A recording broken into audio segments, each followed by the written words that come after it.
बेहद की परम शांति। सभी व्यूअर्स को बेहद की परम शांति।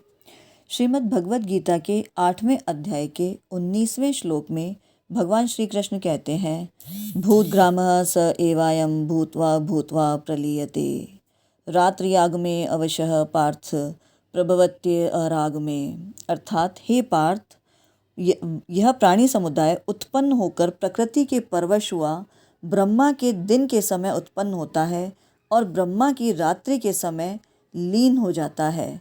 अर्थात यहाँ पर किस प्रकार से प्राणु समुदाय इस जन्म मृत्यु के चक्र में फंसा रहता है, उसी को अर्जुन को समझाने के लिए भगवान श्री कृष्ण बताते हैं कि अनादिकाल से जन्म मरण के चक्कर में पड़ा हुआ यह प्राणी समुदाय वही है जो कि साक्षात मेरा अंश, मेरा स्वरूप है। मेरा सनातन अंश होने से यह नित्य है। सर्ग और प्रलय तथा महासर्ग और प्रलय में भी यही था और आगे भी यही रहेगा। सर्ग, महासर्ग और प्रलय महाप्रलय क्या है, इस पर हमने हमारे ही चैनल पर एक वीडियो में विस्तृत रूप से चर्चा की है। अगर आपने वो वीडियो नहीं देखा है तो इसके बारे में समझने के लिए आप वो वीडियो भी देख सकते हैं। इसका सर्ग, महासर्ग और महाप्रलय, इन सब के अंदर भी यह प्राणी समुदाय था और आगे भी यही रहेगा। इसका न कभी अभाव हुआ है और न आगे कभी इसका अभाव होगा।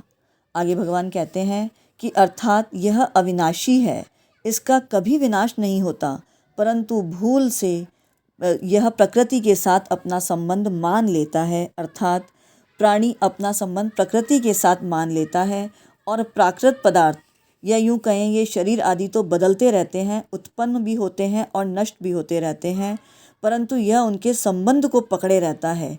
यह कितने आश्चर्य की बात है कि संबंधी या सांसारिक पदार्थ तो नहीं रहते, पर उनका संबंध रहता है, क्योंकि उस संबंध को जीव ने स्वयं ने पकड़ा है। अतः वह स्वयं जब तक उस संबंध को नहीं छोड़ता तब तक उसको दूसरा कोई छुड़ा नहीं सकता। यह सत्य है प्राणी मात्र के लिए कि अगर हमें इस जन्म मृत्यु के चक्र से मुक्त होना है तो इस प्रकृति से हमारे संबंध को हमें स्वयं छोड़ना होगा। इसे कोई दूसरा नहीं छुड़ा सकता। उस संबंध को छोड़ने में वह स्वतंत्र है, सबल है। वास्तव में यह उस संबंध को रखने में सदा परतंत्र है, क्योंकि वे पदार्थ तो हरदम बदलते रहते हैं, पर यह नया नया संबंध पकड़ता रहता है। यहाँ भगवान कहते हैं कि प्राणी नित्य नया संबंध पकड़ के स्वतः ही पराधीन होता है। उसे किसी ने पराधीन नहीं किया और इन संबंधों को उसे स्वयं ही छोड़ना होगा। आज जो हर वस्तु से, हर पदार्थ से, हर भौतिक सुख सुविधा की चीज़ों से हम अपना संबंध मान लेते हैं, जबकि अपितु वो तो सिर्फ एक भौतिक पदार्थ हैं। जीव का असली संबंध तो परमात्मा से है, जिसे कि जीव भूल गया है। और इन भौतिक पदार्थों के साथ जो ये पदार्थ नित्य निरंतर बदलते रहते हैं, इनके साथ अपना संबंध मानकर, इन्हें पकड़कर जीव अपने आप को पराधीन मानता रहता है और पराधीन होता जाता है। जैसे कि बालकपन को मनुष्य ने छोड़ा नहीं, जीव कभी भी अपने बालपन को नहीं छोड़ता और न ही छोड़ना चाहता है, परंतु जब बालक बड़ा होता है तो उसका बाल्यपन स्वतः ही छूट जाता है। ठीक इसी प्रकार से यौवनावस्था को भी कभी भी जीव स्वतः नहीं छोड़ता, परंतु ज्यों ज्यों वो प्रौढ़ावस्था की तरफ अग्रसर होता है, उसकी उम्र बढ़ती है, यौवनावस्था पीछे छूट जाती है, स्वतः ही पीछे छूट जाती है। ठीक इसी प्रकार से जीव इस शरीर को भी नहीं छोड़ना चाहता, क्योंकि इस शरीर में भी उसकी आसक्ति हो जाती है, परंतु जब मृत्यु सामने आती है तो यह शरीर भी स्वतः ही छूट जाता है। तात्पर्य यहाँ हुआ कि प्राकृत पदार्थ तो छूटते ही रहते हैं, परंतु यह जीव उन पदार्थों के साथ अपने संबंध को बनाए रखता है, जिससे उसको बार बार नित्य नए शरीर धारण करने पड़ते हैं, बार बार जन्म लेना पड़ता है और बार बार मरना भी पड़ता है। जब तक जीव उस माने हुए संबंध को नहीं छोड़ेगा, तब तक यह जन्म मृत्यु की परंपरा यूं ही चलती रहेगी और कभी भी नहीं मिट पाएगी, और जीव कभी भी मुक्त नहीं हो पाएगा। इस जन्म मृत्यु के चक्र में यूं ही बार बार लौटकर आता रहेगा। आगे भगवान कहते हैं, भगवान के द्वारा अकेले खेल नहीं हुआ, एकाकी न रमते। तो खेल खेलने के लिए, अर्थात प्रेम का आदान प्रदान करने के लिए भगवान ने इस प्राणी समुदाय को शरीर रूप खिलौने के सहित प्रकट किया। खेल का यह नियम होता है कि खेल के पदार्थ केवल खेलने के लिए ही होते हैं, किसी के व्यक्तिगत नहीं होते, परंतु यह प्राणी समुदाय खेल खेलना तो भूल गया और खेल के पदार्थों को अर्थात शरीरों को व्यक्तिगत मानने लग गया। उसी से यह उनमें फंस गया और भगवान से सर्वथा विमुख हो गया। जैसे आज बहुत सारे खेलों में बहुत सारे लोगों की दिलचस्पी है और अक्सर हम टीवी पर उन खेलों को देखते भी हैं जो राष्ट्रीय स्तर पर और अंतर्राष्ट्रीय स्तर पर होते हैं। अब अगर खिलाड़ी ये सोचे कि जिस मैदान में वो खेल रहा है उस मैदान में ही उसे हमेशा रहना है, तो क्या ये सत्य है? नहीं ना। उसे जितने समय तक उसे अपनी पारी खेलना है उतने समय तक ही वो उस मैदान में उतरता है और उसके बाद जो भी उसके लिए नियत उसकी स्थिति या उसकी सीट होती है वो वहाँ अपनी नियत स्थान पर अपनी नियत जगह पर पुनः वापस चला जाता है। ठीक इसी प्रकार से यहाँ इस संसार रूपी माया के अंदर भगवान की इच्छा से हम सभी प्राणी यहाँ पर सिर्फ खेल के एक पात्र के रूप में आए हैं। जितना हमारा समय है उतनी अपनी पारी खेलकर हमें पुनः अपने असली स्वरूप के अंदर लौट जाना है। परंतु जीव यहाँ इसी जगह पर गलती करता है और इस संसार रूपी खेल को, इस संसार रूपी मैदान को वो अपना असली घर समझ लेता है और इसीलिए वो अपने असली स्थान पर, असली नियत स्वरूप में जहाँ से वो आया है वहाँ वो लौट नहीं पाता। जीव का असली घर तो भगवान का, क्योंकि जीव भगवान का अंश है, तो भगवान का घर ही उसका असली घर है जिसे जीव भूल बैठा है। आगे भगवान कहते हैं भूत्वा भूत्वा प्रलीयते। ये शब्द शरीरों के लिए कहे गए हैं जो कि उत्पन्न भी होते हैं और नष्ट भी होते रहते हैं। अर्थात शरीर में प्रतिक्षण परिवर्तन होता रहता है, परंतु जीव उन शरीरों के परिवर्तन को अपना स्वयं का परिवर्तन और उनके जन्मने मरने को अपना स्वयं का जन्म और मरण मान लेता है। इसी मान्यता के कारण उसका जन्म मरण कहा जाता है। जीव स्वयं सत्य स्वरूप है और शरीर उत्पत्ति विनाशील है। इसीलिए शरीरों को धारण करना अर्थात जन्म मरण का होना परधर्म है और मुक्त होना ही स्वधर्म है। अर्थात जीव जो बार बार इन शरीरों को धारण करता है, अलग अलग शरीरों को धारण करता है और जन्म मृत्यु के चक्र में बार बार लौट कर आता है, यही परधर्म है। जबकि अगर जीव अपना प्रकृति से संबंध छोड़कर मुक्त हो जाए तो यही जीव का असली स्वधर्म है। स्वधर्म और परधर्म पर भी हमने और विस्तृत रूप से एक वीडियो की में चर्चा की है। अगर आपने नहीं देखा है तो आप उसे भी देख सकते हैं, जिससे कि आप जीव के स्वधर्म और परधर्म को भी विस्तृत रूप से समझ सकें। आगे भगवान कहते हैं कि अगर यह जीव प्रकृति की वस्तुओं में से किसी भी वस्तु को अपनी मानता रहेगा तो उसको यह वहम होता रहेगा कि मैं इस वस्तु का मालिक हूँ, पर और हो जाएगा उस वस्तु के परवश या पराधीन। प्राकृत पदार्थों को यह जितना अधिक ग्रहण करेगा उतना ही यह महान परतंत्र बनता चला जाएगा। फिर उसकी परतंत्रता कभी छूटेगी नहीं। ब्रह्मा जी के जागने और सोने पर अर्थात सर्ग और प्रलय के होने पर, ब्रह्मा जी के प्रकट और लीन होने पर अर्थात महासर्ग और महाप्रलय होने पर, तथा वर्तमान में प्रकृति के परवश होकर कर्म करते रहने पर भी यह जीव जन्मना और मरना तथा कर्म करना और इसका फल भोगना इस आफत से कभी छूट ही नहीं पाएगा। अर्थात जब तक जीव स्वयं नहीं मान समझेगा तब तक वो इस परतंत्रता से कभी भी मुक्त नहीं हो पाएगा और बार बार जन्म लेगा, बार बार मृत्यु को प्राप्त करेगा। जब तक जीव को परमात्मा की प्राप्ति नहीं होती, अर्थात जीव को आत्मबोध नहीं होता कि वह परमात्मा का ही अंश है और यह प्रकृति के संबंध को नहीं छोड़ता, तब तक परतंत्र होने के कारण वह दुख रूप जन्म मरण के चक्र से छूट नहीं सकता। परंतु जब इसकी प्रकृति और प्रकृतिजन्य पदार्थों की परवशता मिट जाती है, अर्थात जीव को प्रकृति के संबंध से सर्वथा रहित अपने शुद्ध स्वरूप का बोध हो जाता है, तो फिर वह जीव महासर्ग में भी उत्पन्न नहीं होता और महाप्रलय में भी व्यथित नहीं होता। तो आवश्यकता है कि हम अपने असली शुद्ध स्वरूप को जानें, शुद्ध स्वरूप को पहचानें। जब तक मनुष्य को आत्मबोध नहीं होता तब तक ही सारे बंधन हैं, तब तक ही वो काल चक्र के अधीन होकर बार बार जन्म लेता है, बार बार मृत्यु को प्राप्त होता है। परंतु जब मनुष्य को अपने असली शुद्ध स्वरूप का बोध हो जाता है, उसकी आत्मजागृति हो जाती है, तो वो न तो महासर्ग के अंदर सृष्टि के आरंभ में उत्पन्न होता है और न ही महाप्रलय में व्यथित होता है। आगे समझते हैं इसे। एक विभाग तो बदलने वाले संसार का है और एक विभाग न बदलने वाली चिन्मय सत्ता का है, जो अनादिकाल से जन्म मरण के प्रवाह में पड़ा हुआ है। वही यह जीव समुदाय बार बार उत्पन्न और लीन होता है। ब्रह्मा के दिन और रात के बीच में भी जीव निरंतर जन्म लेता है और मरता रहता है। तात्पर्य यह है कि जो बार बार उत्पन्न और लीन होता है वह संसार है, और जो वही रहता है अर्थात जो पहले सर्गावस्था में था वह जीव का असली स्वरूप अर्थात चिन्मय सत्ता है, जो परमात्मा का साक्षात अंश है। ब्रह्मा जी के कितने ही दिन रात क्यों न बीत जाएं, परंतु जीव स्वयं वही का वही रहता है। चिन्मय सत्ता चित्त शक्ति अर्थात स्वयं में स्वीकार अथवा अस्वीकार करने की सामर्थ्य है। इस सामर्थ्य का दुरुपयोग करने से अर्थात जड़ता को स्वीकार करने से ही जीव बार बार जन्म लेता है और बार बार मृत्यु को प्राप्त होता है। यदि जीव इस सामर्थ्य का दुरुपयोग न करे तो उसका जन्म मरण हो ही नहीं सकता। अतः जीव का खास पुरुषार्थ है जड़ता को स्वीकार न करना अर्थात अपने स्वरूप में स्थित होना अथवा अपने अंशी भगवान के शरण होना।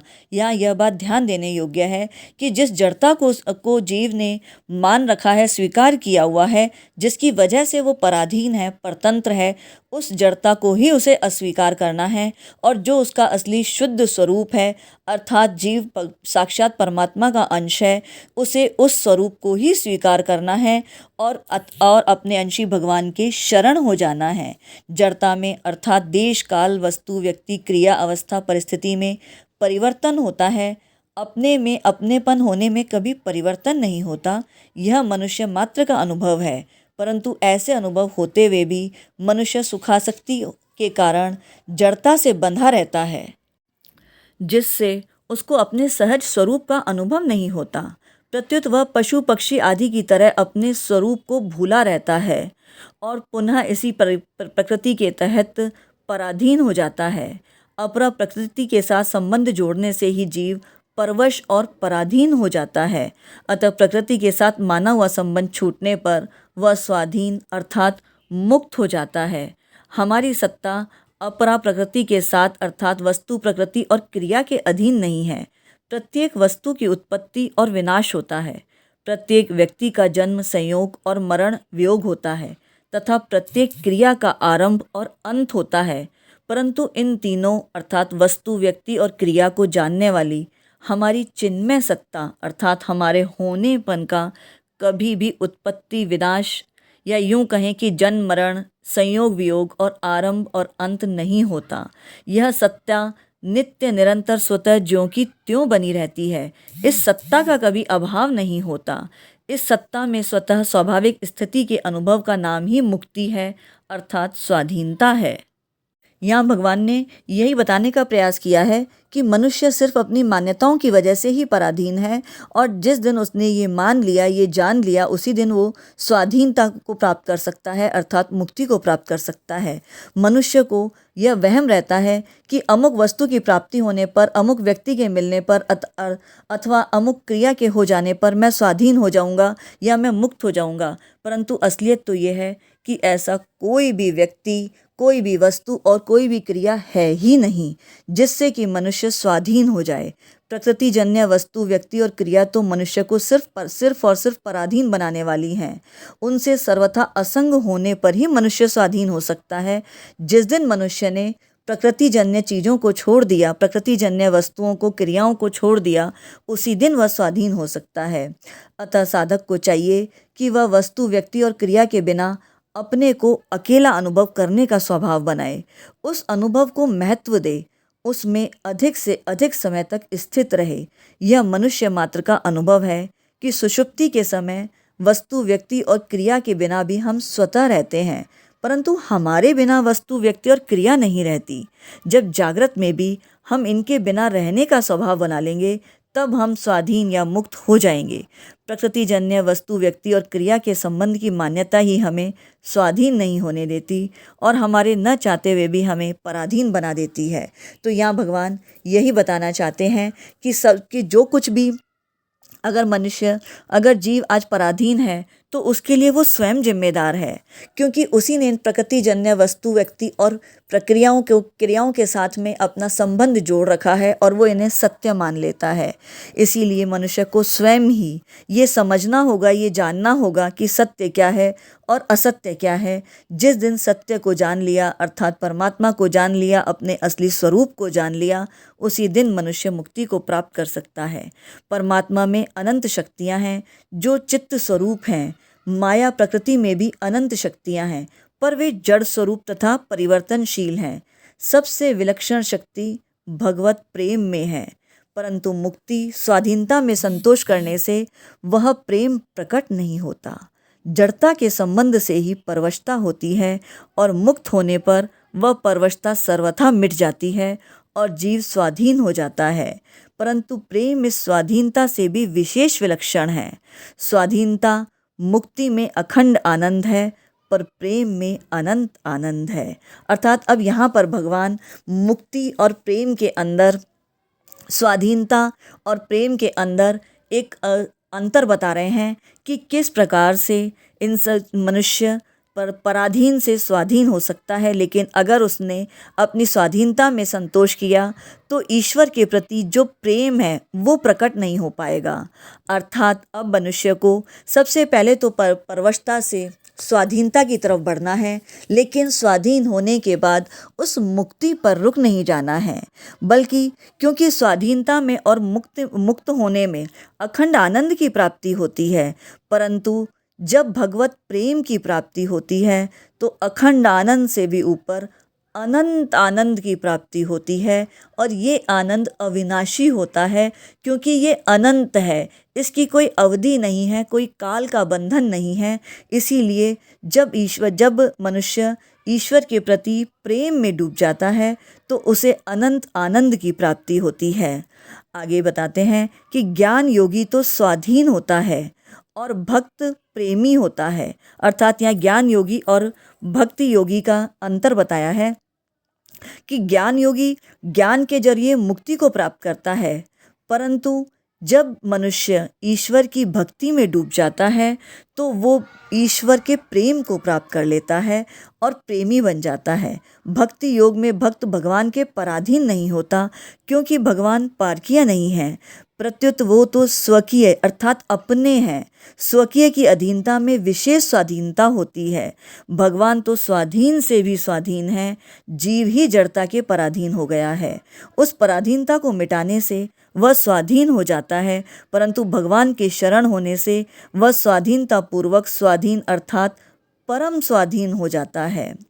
हमने ईश्वर की शरणागति के ऊपर भी एक प्लेलिस्ट है हमारे ही चैनल पर, जिसमें हमने ईश्वर की शरणागति को अलग अलग उदाहरण के माध्यम से समझा है।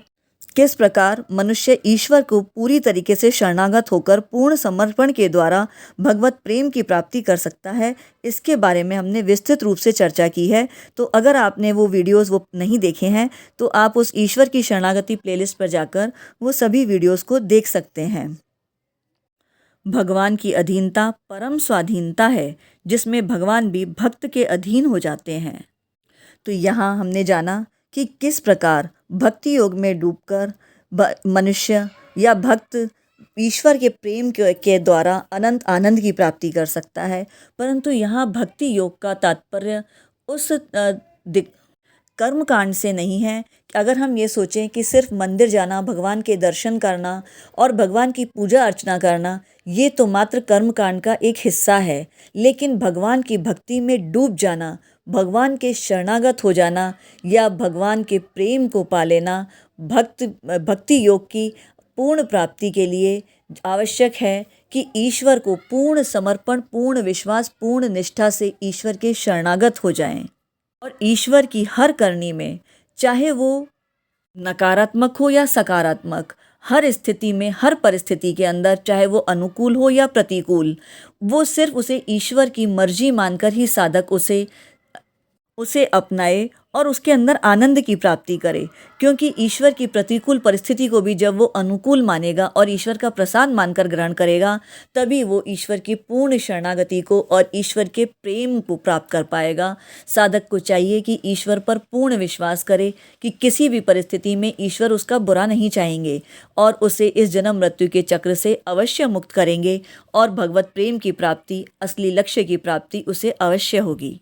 तो इस प्रकार से आप भक्ति योग के जरिए, ज्ञान योग के जरिए, जिसमें भी आपकी रुचि है उसके जरिए आप अपने असली लक्ष्य की तरफ, अपनी आत्म जागृति की तरफ, परमात्म प्राप्ति की तरफ अपने कदम बढ़ा सकते हैं। इसी प्रकार की ज्ञानवर्धक जानकारी के लिए हमारे चैनल पर बने रहें और अगर पहली बार आए हैं हमारे चैनल पर तो इसे सब्सक्राइब जरूर करें, ताकि इस तरह की ज्ञानवर्धक जानकारी आपको निरंतर नित्य मिलती रहे। वीडियो को पूरा देखने के लिए सभी व्यूअर्स का बेहद का परम धन्यवाद। बेहद की परम महाशांति।